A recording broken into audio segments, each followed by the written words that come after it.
Ajay Kaushik ji, India alliance के लिए कितना फायदेमंद साबित होगा अरविंद केजरीवाल का बाहर आना और लोकसभा चुनावों का इस पर क्या असर पड़ेगा?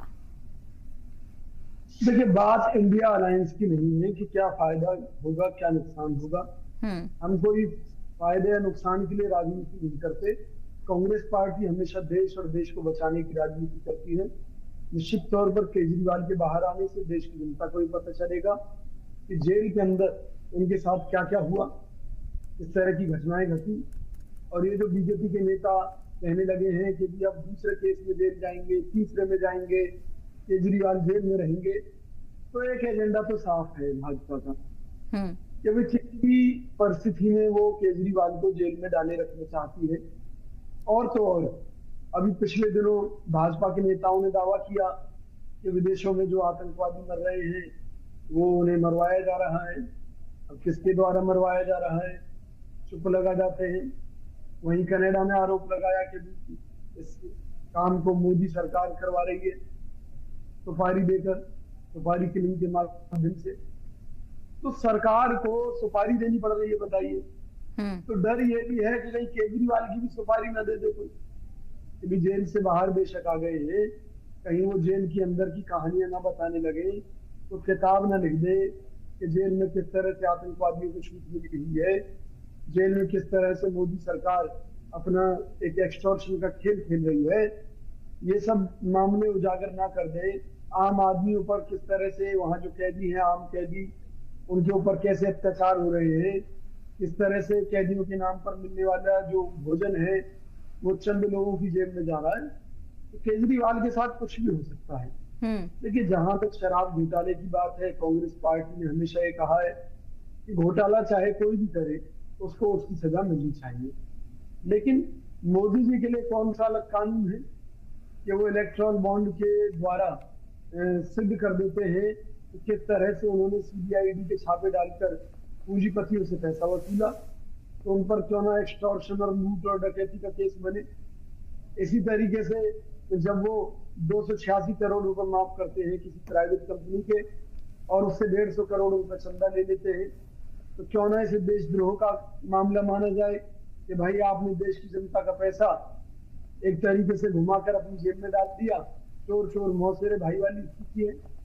तो इस देश में कानून व्यवस्था का जनाजा निकल चुका है। जिन मुद्दों पर बहस होनी चाहिए, जिन मुद्दों पर मोदी जी द्वारा चर्चा की जानी चाहिए, नहीं होती। चर्चा क्या होती है, जब आप महंगाई के बारे में पूछते हैं तो मोदी जी कहते हैं देश का हिंदू खतरे में है। जब लोग रोटी की बात करते हैं कि भी रोटी कैसे खाएंगे अगर रोजगार नहीं होगा, तो मोदी जी कहते हैं भैया तुम्हारी संपत्ति छीनकर मुसलमानों में बांट दी जाएगी। अरे संपत्ति होगी जब तो कोई छीनकर मुसलमानों में बांटेगा ना। मोदी राज में यह हालत हो गई है कि लोगों के पास अपने परिवार चलाने के लिए, गुजारा करने के लिए पैसा नहीं है। बिल्कुल, तमाम तरह इल्जाम है अपोजिशन के। चलिए, इसका जवाब रहे हैं कि बीजेपी बौखला गई है और बीजेपी कह रही है कि इंडिया अलायंस बौखलाहट का शिकार है। देखिए, सज्जन लोग कभी भी अपनी सज्जनता नहीं छोड़ते। अगर किसी ने कोई काम किया होता है तो वो अपने काम गिनाता जरूर है। मोदी जी सज्जनता भी छोड़ चुके हैं और काम गिनाने के लिए है नहीं, इसलिए हिंदू मुस्लिम के अलावा कोई दूसरा मुद्दा है नहीं। कांग्रेस पर आरोप लगाते हैं कि कांग्रेस ने मुस्लिमों का तुष्टीकरण किया, जबकि खुद कहते हैं कि वो खुद कहते हैं मोदी जी कि कांग्रेस ने मुसलमानों का भला नहीं किया।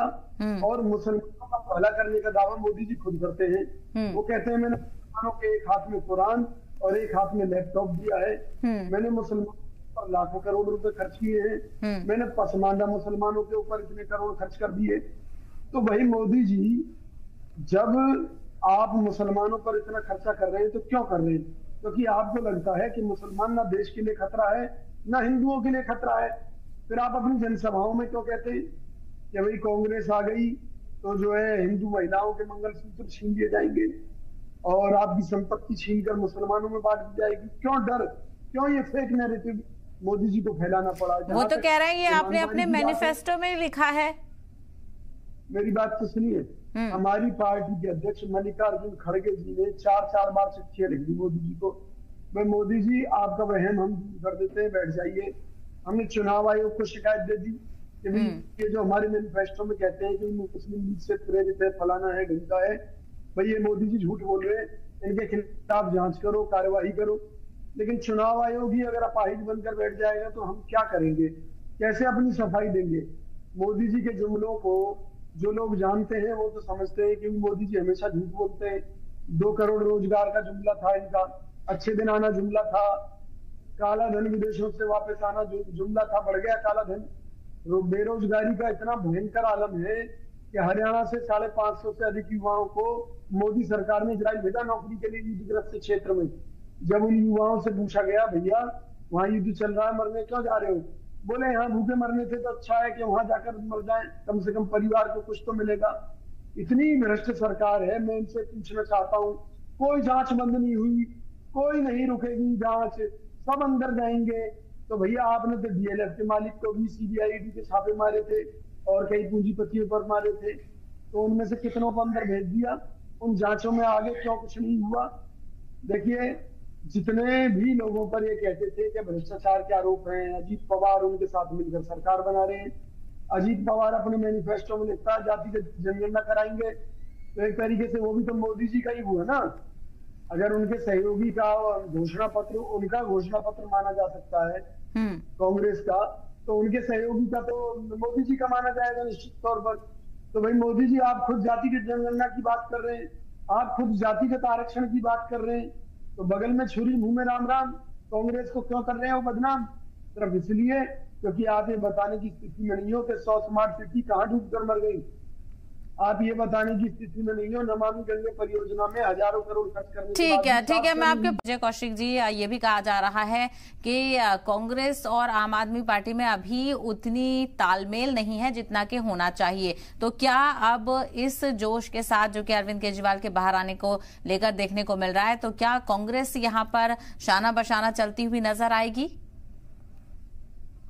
देखिए, तालमेल की जहां तक बात है तो मैं बता दूं कि हमारी पार्टी की वजह से आज केजरीवाल राजनीतिक रूप से जिंदा हैं।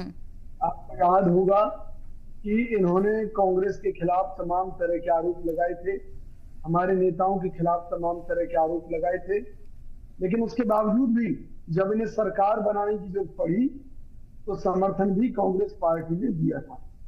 निश्चित तौर पर हम जनता से जुड़े हुए मुद्दों पर कहीं कोई समझौता नहीं करते। जब हम ये देखते हैं कि अगर प्रदेश को दोबारा से चुनाव में झोंका गया तो कई सौ करोड़ रुपए का जनता का नुकसान होगा, तो उन परिस्थितियों में हम अपने विरोधियों को भी गले लगा देते हैं, उनकी भी सरकार बनवा देते हैं। जहां तक वर्तमान में सवाल है, तो वर्तमान में केजरीवाल जी का मुद्दा नहीं है, मोदी जी की तानाशाही का मुद्दा है। देखिए, देश का संविधान भी ये कहता है कि जब तक किसी को अदालत द्वारा दोषी नहीं साबित कर दिया जाए, सजा ना दे दी जाए, तब तक आप उसे अपराधी नहीं कहेंगे। और यहाँ तो केजरीवाल जी के खिलाफ चल क्या रहा है कि ना खाता ना वही, जो अंधभक्त कहें वही सही। केजरीवाल बहुत बड़ा अपराधी हो गया क्योंकि उसके खिलाफ मुकदमा दर्ज हो गया। केजरीवाल बहुत बड़ा अपराधी हो गया क्योंकि वो जमानत पर बाहर है। इसी तरह के आरोप राहुल गांधी जी पर लगाते हैं। मैं एक बड़ी सीधी सी बात कहता हूँ जी कि भाई इसमें संविधान चलने दोगे या नहीं चलने दोगे? बिल्कुल तानाशाही के